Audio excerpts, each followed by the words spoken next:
All right, so here we go. Your Tier 1 is Athletic Bulldozer, and you just have one player in your Tier 1. So this one stands a little bit above the rest. Your number 1 interior offensive lineman for 2024 is Taliese Fuaga. Think I got it right? I think you did. Fuaga? Yeah. Fuaga, right? Fuaga. Okay, all right. Oregon State. All right. Fuaga is awesome to watch. Fuaga is, without question, the best run-blocking offensive lineman in this draft. Like, there's no doubt about it. And again, I think he can play tackle. He can do that. But I don't think he's ideal length for tackle. Hey, he's 6'6", he's 324, he's an incredible athlete. Like I'm sure you saw, Mr. Notes and Film Watcher over here. Film Watcher. 33 1/8 arm, right? That's not exactly ideal. Most NFL teams would like 34 above when you're talking about franchise tackles, right? When you get into that conversation, right?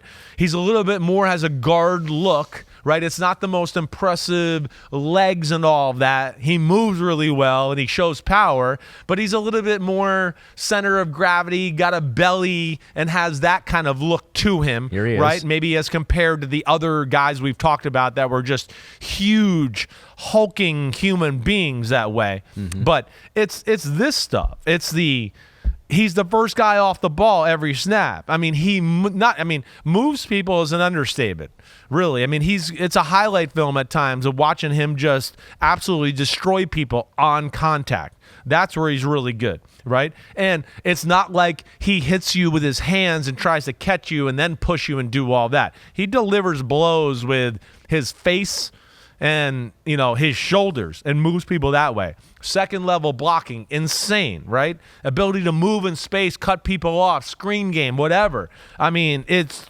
elite. His run blocking is elite. His athletic ability for his size is elite, right? He does all of that stuff. He's great in space. Versus the pass, he's damn good too.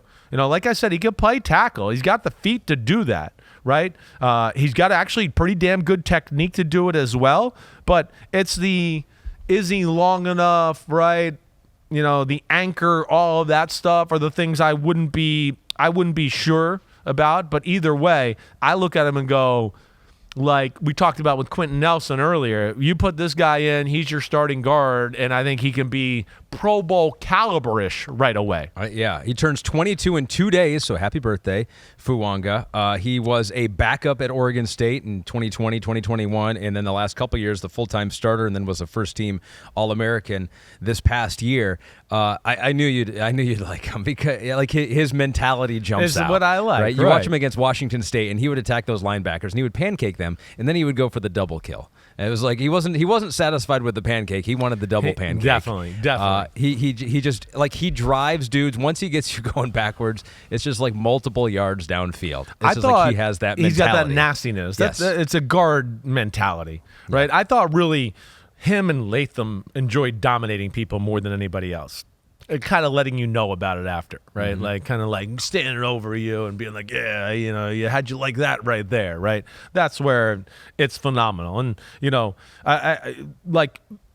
side-to-side movement, of all the great things he's athletic with, he's fast, he reacts well.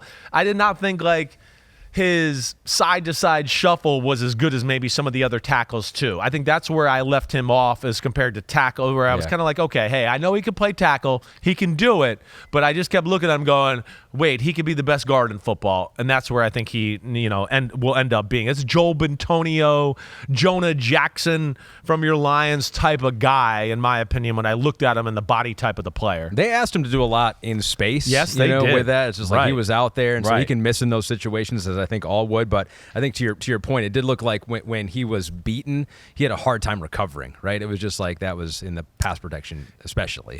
That's where the top heavy and not having the legs we like, because you get it leaning, and it's like, hey, wait, I'm a little more. My weight's in the center of my body, and oh no, now it takes me a second to kind of redirect that way. Mm-hmm. But pulling guard, right? Like you said, wide receiver screen, I just got to take a step and take the right angle and go to that DB and cut him off or crush him, whatever. It's incredible. He's man crush territory for Chris Simms. I love these guys. Man crush guard number one. So that closes the book on Tier 1 already. Yo, homies, what's up? I know it's the off season, but it's never the off offseason on Chris Simms Unbuttoned. Me and Ahmed Fareed are going to be here for it all. You know, we got free agency. We're going to break it all down.